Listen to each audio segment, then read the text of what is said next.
అందరికీ నమస్కారం. నా పేరు జయశ్రీ. ఈ వీడియోలో నేను శ్రీరామనవమి రోజున చేసిన పూజా విధానం మీకు చూపించబోతున్నాను. పొద్దున్నే లెగిసి ఇల్లు శుభ్రం చేసుకుని తలస్నానం చేసి ఇంటికి తోరణాలు కట్టుకుని తరువాత స్వామివారికి ప్రసాదాలు మొదలుపెట్టాను. మనం ఏ పూజ చేసినా ఏ కార్యక్రమం ప్రారంభించినా ముందుగా ఆ స్వామివారిని తలుచుకుని ప్రారంభించాలి. జై శ్రీరామ్ అనుకుంటూ వీడియో మొదలు పెడుతున్నాను. స్వామివారికి చాలా ఇష్టమైన ప్రసాదాలు వడపప్పు, పానకం, చలివిడి చేయటానికి ముందుగా నేను వడపప్పు కోసం పెసరపప్పును నానబెట్టుకున్నాను. తరువాత పానకం కోసం కొద్దిగా బెల్లం తీసుకుని అందులోని మిరియాలు, యాలకుల పౌడరు యాడ్ చేసుకుని ఒక గ్లాస్ వాటర్ కూడా యాడ్ చేసుకుని బాగా కలుపుకోవాలి. స్వామివారికి ఎంతో ఇష్టమైన పానకం రెడీ అయ్యింది. అంతేనండి, స్వామివారికి ఇష్టమైన పానకం రెడీ అయ్యింది. తరువాత పచ్చి చలివిడి చేసుకోవటం కోసం 1 కప్పు బియ్యం పిండిని తీసుకున్నాను. అందులో 1/2 కప్పు బెల్లం కలుపుకున్నాను.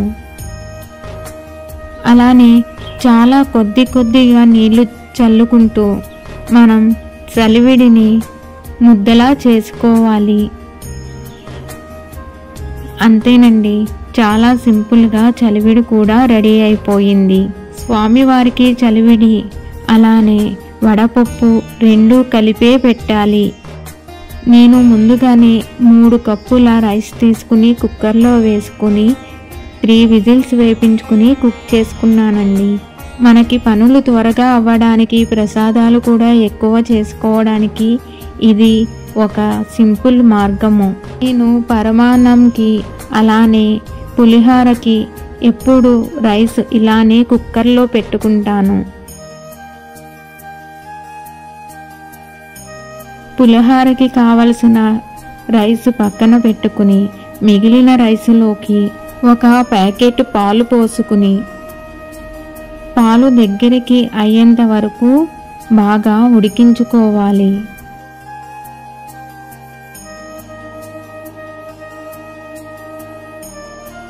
పాలు మరిగేలోగా పక్కన ఇంకో స్టవ్ మీదన ఒక గిన్నె తీసుకుని అందులో ఆవు నెయ్యి వేసుకుని 1 గుప్పెడు జీడిపప్పు కూడా వేసుకుని జీడిపప్పును మంచి గోల్డెన్ కలర్ వచ్చే వరకు ఫ్రై చేసుకున్నాను. జీడిపప్పు గోల్డెన్ కలర్ వచ్చిన తర్వాత స్టవ్ ఆఫ్ చేసుకుని పక్కన పెట్టుకున్నాను. ఈలోగా మనకి పాలు కూడా చిక్కగా అవ్వి పరమాన్నం బాగా ఉడికింది. అందులో సరిపడ్డ బెల్లం పొడి వేసుకుని బాగా కలుపుకోవాలి. అలానే యాలకుల పొడి కూడా వేసుకుని బాగా కలుపుకోవాలి. అంతేనండి, చాలా సింపుల్గా పరమాన్నం కూడా మనకి త్వరగా అయిపోతుంది. ఇందులో మనం ఫ్రై చేసి పెట్టుకున్న జీడిపప్పు పలుకులను కూడా వేస్తున్నాను. మనం ప్రసాదం చేసేటప్పుడు కేవలం ఆవు నెయ్యి మాత్రమే వాడాలి. చివరిగా 2 స్పూన్ల ఆవు నెయ్యిని కూడా వేసి ఒక్కసారి కలుపుకున్నాను. అంతేనండి, పరమాన్నం అయిపోయింది. పక్కన పెట్టుకున్నాను. మనం ఎన్ని పూజలు చేసినా అవి అవ్వేంత వరకు మన పిల్లల్ని అయితే ఆకలితో ఉంచకూడదండి. అందుకని వాళ్ళ కోసం ఇడ్లీ వేసుకుని మరొక స్టవ్ మీద పెట్టుకున్నాను.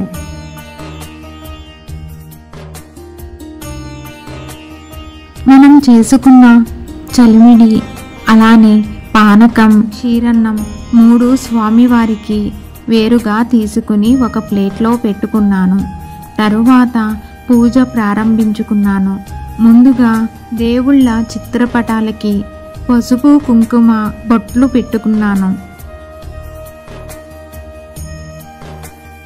తరువాత అన్ని చిత్రపటాలకి పువ్వులతో అలంకరించుకున్నాను.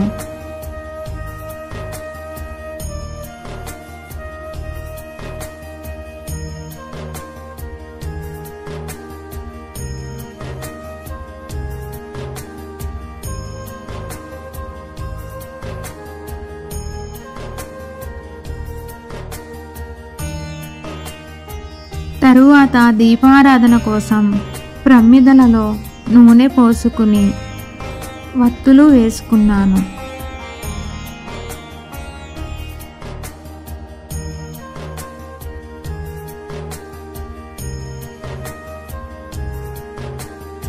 మనం ఏ పూజ ప్రారంభించినా ఏమి చేసినా ముందు దీపారాధన మగవారి చేతే చేయించాలి. అది ఇంటిల్లపాదికి సకల శుభాలు కలుగుతాయి. మగవారు చేసిన పూజ మాత్రమే ఇంటిల్లపాది వర్తిస్తుంది. అందుకే ముందుగా మా వారు దీపారాధన చేసుకుని కొబ్బరికాయ కొట్టుకుని స్వామివారికి పూజ చేసుకున్నాక నేను నా పూజ ప్రారంభించాను.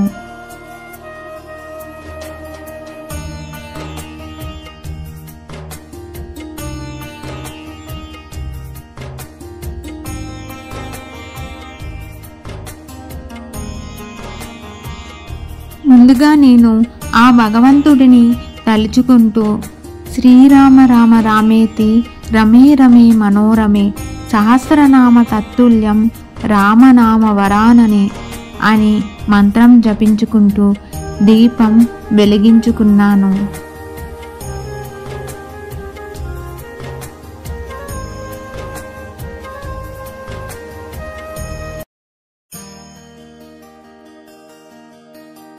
తరువాత శ్రీరాముని అష్టోత్తర శతనామవళి చదువుకుంటూ పూజను చేసుకున్నాను.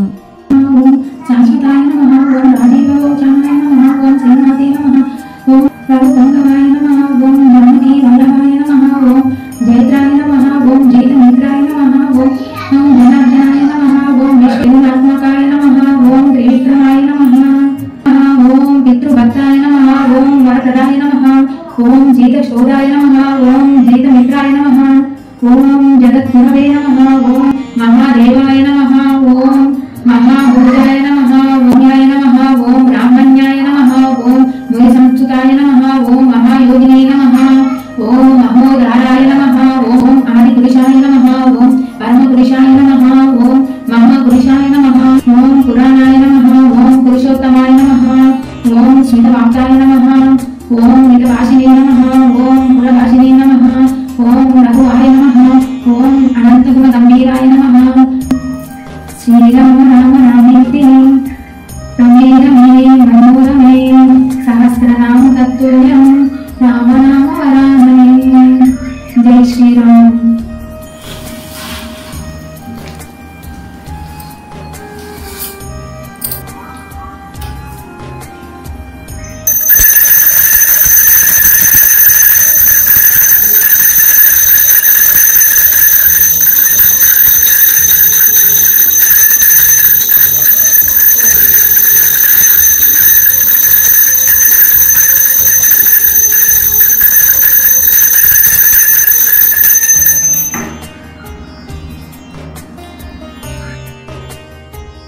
ఈ విధముగా హారతి ఇచ్చి పూజను ముగించుకున్నాను. స్వామివారికి తీర్థప్రసాదాలు నీళ్లు పోసి సమర్పయామి అనుకున్నాను.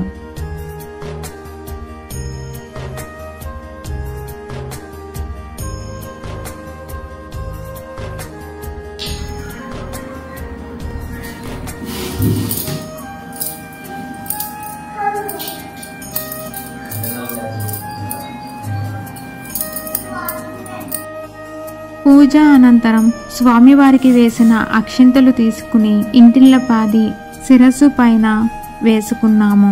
ఇది అండి నా పూజా విధానం. శ్రీరామ నవమి రోజున నేను ఆ భగవంతునికి చేసిన పూజ.